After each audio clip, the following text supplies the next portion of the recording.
70 years ago, there was a mass political mobilization in Kashmir. Tens of thousands of Kashmiris took to the streets of Srinagar, and they were protesting against their Maharaja. They were protesting in favor of the Kashmiri nationalist leader Sheikh Abdullah, but they were also protesting in support of Indian rule.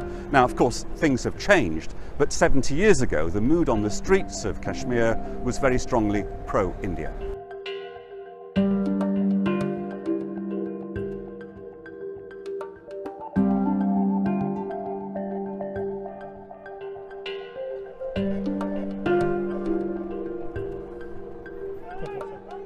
Careful, something's going to explode there.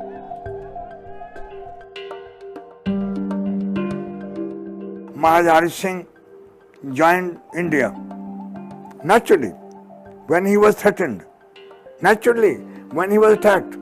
Maharaja, look at the greatness of that Maharaja. Maharaja means king, the monarch. He was from Jammu, he was Dogra, he was from the same family I belong to. He studied in England. He knew the etiquettes of a secular society. He knew the meaning of brotherhood.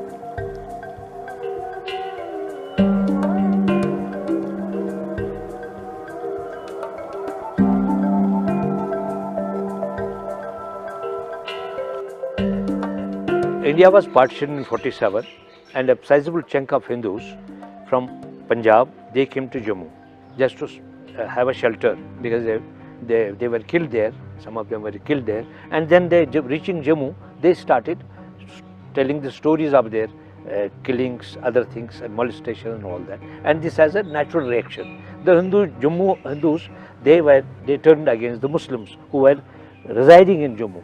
They started killing them, and finally, Muslim conference of this Muzaffarabad and in Mirpur, they declared a provisional government. They declared their independence, and people from Punjab, this Pakistan side, Mujahideen, the tribals like Faridis, Pathans and Peshawaris, they came to help and stabilize this Azad government that had been declared by these Punchis and these Muzaffarabad people.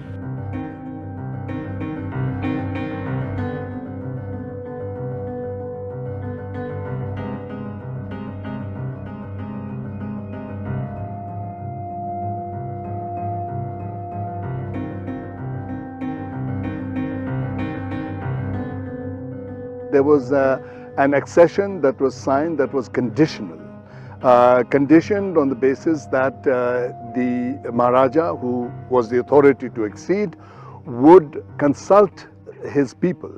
And this was something that was imposed on him by Lord Mountbatten and Jawaharlal Nehru, the first Prime Minister of India. And that agreement was that in addition to the accession being sort of conditional, there was a partial sort of abdication, if you will, of sovereignty in three areas. The three areas being defense, foreign affairs and communication.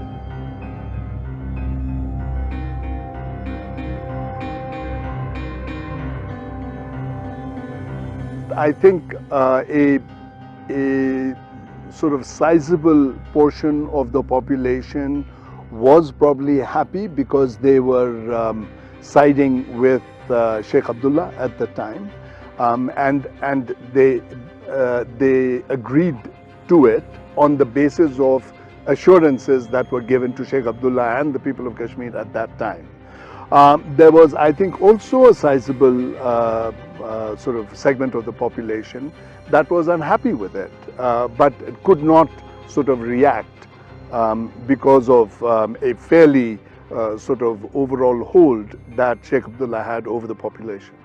Kashmir became a part forcibly through this phony and fake accession. It became a part of, but the undercurrent, people were not in favor of that accession at all.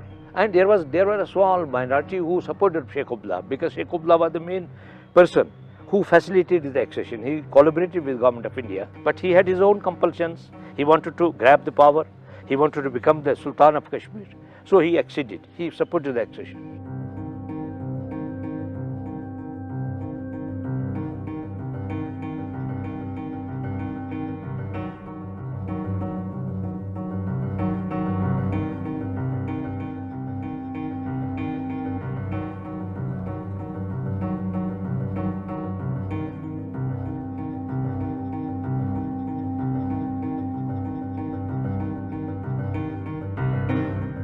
7 decades on, and Kashmir is still blighted by conflict. It's changed.